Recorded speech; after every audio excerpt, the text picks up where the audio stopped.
Well, it's very common to see rivets in the felloes of buggy wheels on each side of the spoke. These are often 1/8 inch or 3/16. And I'm going to put a 3/16 rim rivet into some wheels that we have just finished. The rim rivets are commonly added to reinforce the felloe where the hole is drilled to accept the tenon of the spoke. Back in the day when these wheels were driven every day for lots of miles, it was more of a factor than it is today. But this particular customer requested that these rivets be put back in so that the wheels would remain original. So that's what we're going to do.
So this is one style of rim rivet, and they have what's called a truss head, a very flat head to these rivets. But there's also another style of rivet. Actually, it's not a rivet, but it's called a blind rivet. And on the back side of some light buggy wheels and carriage wheels, you'll see this little metal pin that appears. Well, this is actually just the shank of a screw that's been installed and then ground off, but it serves the same function. Maybe not quite as strong as a complete rivet, but it's very effective and very common. And the biggest advantage that I've noticed of these blind rivets is that they are ground off flush on the back and there's nothing protruding in the front. So when it comes to doing the finished painting and striping, it's much nicer to deal with the blind rivets as it is the truss head rivets.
So as you've been following along these past few weeks, we've been working on 3 different styles and sets of wheels.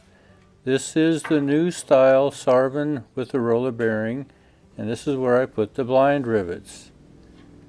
Now you can see that it is visible from the back side, but there is nothing showing from the front side.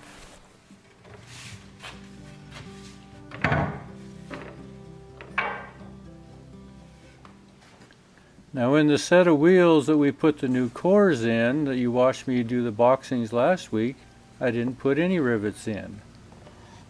And then the set of Sarvin wheels that had good hubs, we went and put new spokes in. These got the rim rivets and also hard rubber tires. And then I got a set of wagon wheels in that were old, painted, the paint was peeling, the wood was shot, and from all appearances they looked like to be a uniform set, until I started noticing the rim rivets.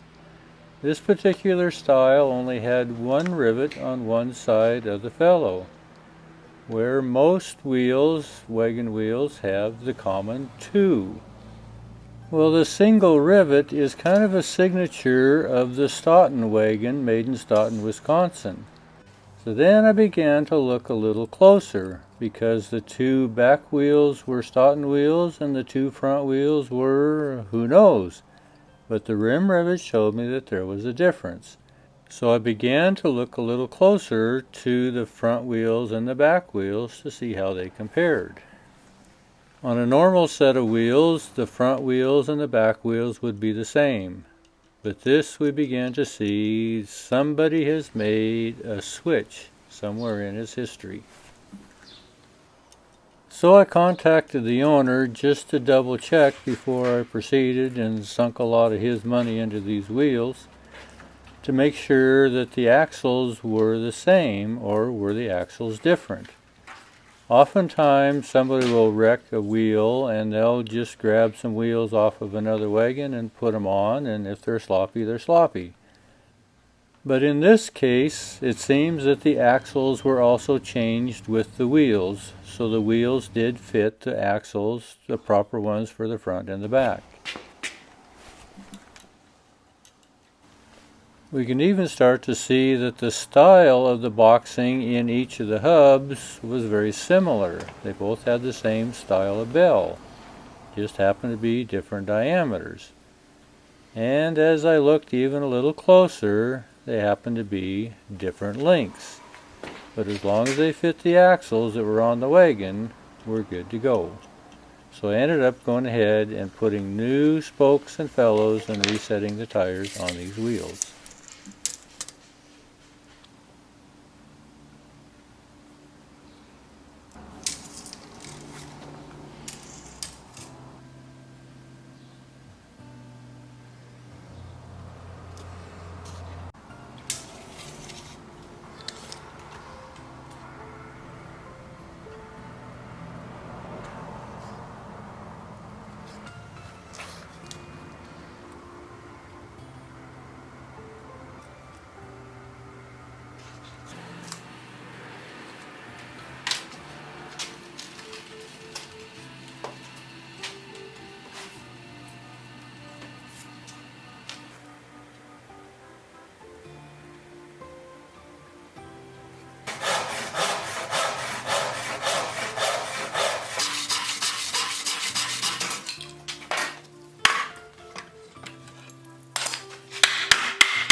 both joints together, that's why that's big. It shrinks that much. So this iron is probably 3/8 to a half of an inch too big for the wood.